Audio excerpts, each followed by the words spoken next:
না। এখন এই বেদাত থেকে বাঁচার উপায় কি? এক নাম্বার বাঁচার উপায় শুনুন। এক নাম্বার হলো দলিল ছাড়া কোনো কথা গ্রহণ করা যাবে না, আপনার বাবা বললেও না। যে বলুক কি লাগবে? দলিল লাগবে। দলিলটা দিতে হবে কোত্থেকে? কোরআন এবং হাদিস থেকে।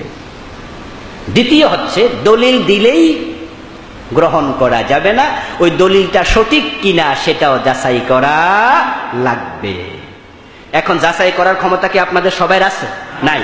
তা আপনি দলিলটা শুনবেন, পেলে আপনি হুজুর বলছে এটা হাদিসে আছে, কই আছে? বুখারী শরীফে আছে। আপনি লাভ দিয়া চলে আসেন না, আপনি প্লিজ বলবেন হুজুর বুখারীর কোন পৃষ্ঠা আছে আমার একটু লেখা দেন, আমি একটু দেখবো। আপনারা এখানে সরু সরাইয়া পারেন এমন মূর্খ লোক থাকার সম্ভাবনা আছে না? নাই। ওই বেটা জমি কিনলে কি মুখস্থ কিনে? হে কই আমি দেখি না তো কি হয়েছে, আমার স্বাস্থ্য ভাই তো দেখে। আমি চোখে দেখি না, আমি কানা, আমি একবারে অবুঝ, কিন্তু আমার বাতিজা তো আছে, আমার নিজে তো আছে, আমি টাকা লাগলে উকিল দিয়ে দেখাবো, ঠিক না? আপনি ইসলাম জানেন না তো কি হয়েছে? হুজুর বলছে বুখারীতে আছে, কই আছে? আপনি সে তালিকা নিয়ে আমার কাছে আসেন। কথা বোঝেননি? দলিল সহি কিনা সেটাও যাচাই করতে হবে। 3 নাম্বার, ফির বুজুর্গদের কথাকে দলিল মনে করা যাবে না। এখন বাংলাদেশের সবচেয়ে এটাই ঝামেলা হইতেছে যে আমার ফির বারবা হুজুর কইছে, আর কিছু দরকার নাই, আস্তাগফিরুল্লাহ। এটার নাম ইসলাম হতে পারে না। 4 নাম্বার, বাপ দাদার রসম রেওয়াজ আমরা বললে বলে কয় নতুন নতুন কত হুজুর দে বাইরে, কয় দেহ এত বছর ধরে করছি আর নতুন নতুন হুজুর বাইরে। আমার ভাইয়েরা, আগেকার জামানায় আজকে আমাদেরকে যারা পড়াইছে তারা অনেকেই ছিল মৌলবী, মুন্সি। হ্যাঁ, বাংলাদেশে কামেল মাদ্রাসা ছিল 1-2টা, দাওরা মাদ্রাসা ছিলই না, যাইতো সে দেওবন্দে।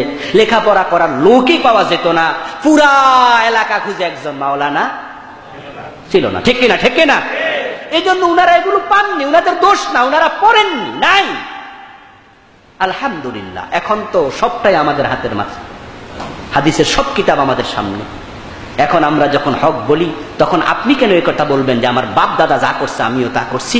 এগুলো শিরকের, মুশরিকদের অভ্যাস ছিল। আল্লাহ রাসূল বলেছেন আসো কোরআন সুন্নাহর দিকে। মক্কার মুশরিক উত্তর দিল, আমার কি বলো মুহাম্মদ ভাতিজা, তোমার দাদা, তোমার নিজের বাবা, তোমার স্বাস্থ্য ভাই, খালতো ভাই, চাচা জেঠা সবাই লাত মানাত উজ্জা 33 কোটি দেবতা মানে, আর সব বাদ দিয়া বুঝি শুধু এক আল্লাহকে মানবো। এটা কেমনে হয়? বাপ দাদা যেটা করছে আমরা এটাই করতে চাই। নাউজুবিল্লাহ। কোরআন শরীফ আল্লাহ কথাগুলো বলে আপনাদের আমাকে বুঝাচ্ছে বাপ দাদা যেটা করছে এটার নাম ইসলাম না, কোরআন এবং হাদিসে যেটা আছে এটার নাম ইসলাম। এরপরে স্বপ্ন, কাশফ, ইলহামকে দলিল মনে করা। দেখবেন যে আমাদের অধিকাংশ হুজুররা ওয়াজ করে, আলহামদুলিল্লাহ, আল্লাহ মাফ করুক, কিছু ভালো আছে, অধিকাংশ আলেমরা ওয়াজ করে এইটা আমাদের দাদা হুজুর স্বপ্নে দেখছে, এটা বাবা হুজুর স্বপ্নে দেখছে। এই স্বপ্নের কিতাব আছে, বইতে লেখা স্বপ্নের মাধ্যমে। মনে রাখবেন, স্বপ্নের শরীয়তে কোনো মূল্য নেই, শুধুমাত্র নবীদের স্বপ্ন ওহী।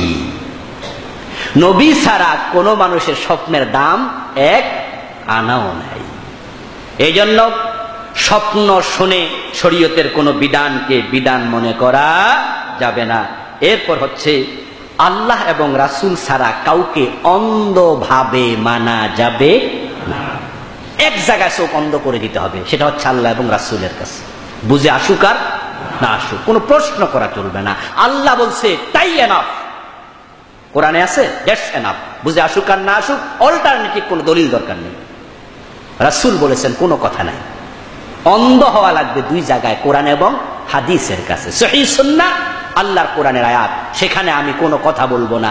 এছাড়া আর কারো কথা অন্ধভাবে মানা যাবে না।